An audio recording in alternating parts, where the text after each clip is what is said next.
Thanks for joining us on the Screen Team. Appreciate you being with us each and every week right here on KWOC. And, of course, we're all over the place on social media, Twitter, Facebook. We're on YouTube, have our own YouTube channel where you can check out all these videos we do in studio.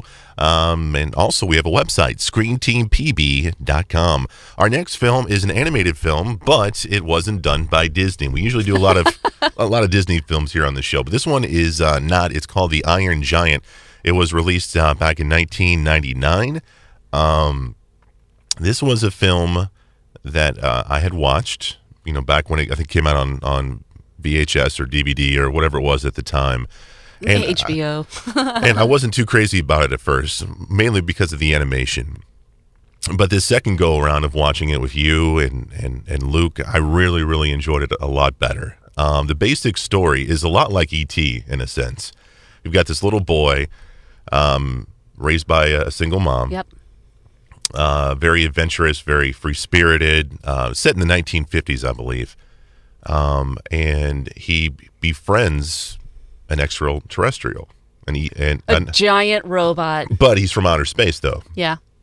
Which is a lot like E.T. The movie had a lot of E.T. kind of feeling to it. Watching this movie a second time, I appreciated the animation more. I didn't like the way certain characters look, and I still have a problem with that, but this is like the first film that used traditional animation and a major character that was computer animated that was all the way through the film. Like you've had other Disney films that had a little bit of computer animation in it, but this one had a single character that was computer animated all the way through the film. So the Iron Giant is computer animated. And it's also traditional animated as well. The robot, the Iron Giant, was computer animated. That's what I just said. What? The Iron Giant. So that's what you weren't asking about the title of the film. You were asking about the character. Yeah. Okay. All right. I'm glad we got that cleared up. Try to keep up.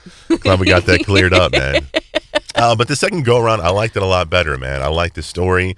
I like the animation. I'm a huge fan of the classic hand-drawn animation. And this movie was directed by Brad Bird, who also directed The Incredibles, which is one of my favorite Pixar films. And I enjoyed this film a lot. What did you think? I enjoyed it. I did not ever want to watch it, though. I just thought, this is going to be lame. But I actually didn't even realize when it was from. I thought it was like even older.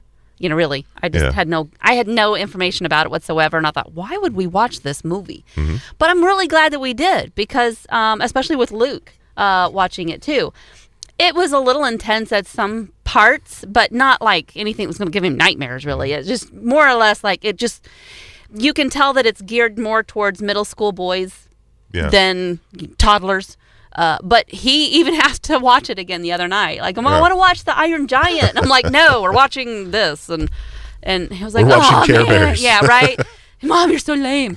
But it was cool though. I could see us having it in the collection, to throw in on a whenever, even on a road trip. I mean, it's got enough activity, enough action, enough mystery to it to sustain a person through the whole thing, and no matter what your age is, really, I think I think that it's a good thing that you rewatched it and gave it a chance. Yeah, I think it's a great thing that I watched it and gave it a chance. It's just one of those movies, I guess, that just sort of slid under the radar and never came back up.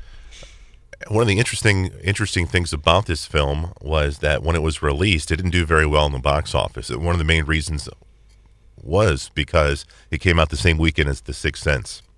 Oh, well, heavens. Which pretty much destroyed the box office back in 1999. So, and the other thing is it was brought out in the early 90s, right? Late 90s. Late 90s? Okay. 99. But it was brought out in the 90s when there were so many things about the 90s that were going against the grain of what the 80s did to civilization. 80s was all about consuming everything and being a superpower. And one of the things that this movie addresses is being against superpower. And I'm talking about government and armed services type of stuff. And there's a point in time in this movie where you've got kind of a distaste that they have planted in your mouth about Army and armed services and stuff. And it's kind of like that hungry person who just wants to push a button. and destroy things and blow things up and get rid of it before it gets us. And this movie really is driven by that scenario, with the exception that the young boy completely topples all of that by the end of the movie and overpowers the overpowering. All except one person. And he runs with his tail between his legs. Yeah, he does.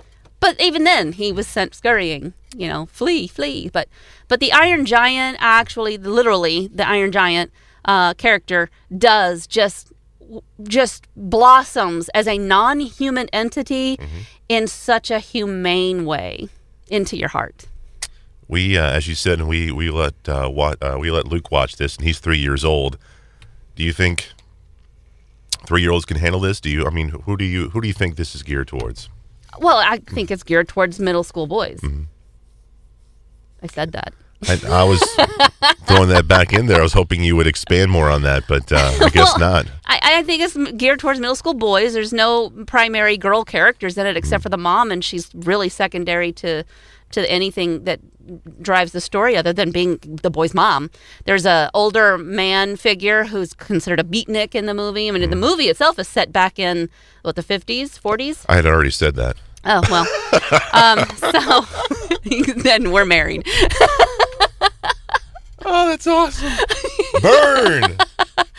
My point is that the beatnik ends up being the free caring kind of guy, just kind of goes with flow. He's an artist, and he takes the kid under his wing, and the giant too, and you just see this multi-tiered trust that is built up between different characters in the movie, and that's what it really is all about, is developing trust rather than fueling hatred and fear.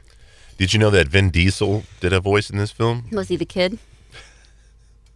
He was the Iron Giant. Oh, no, I didn't know that. Did you know Jennifer Aniston did a voice in this film? No, was she the mom? She was the mom. Oh. Did you know that Harry Connick Jr. did a voice in this film? Was he the beatnik? He was.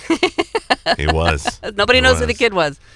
This is a special movie, and it's a movie that you might not be familiar with, but it's definitely worth a watch. It's called The Iron Giant, directed by Brad Bird, came out in the late 1990s. So if you get a chance, definitely check it out.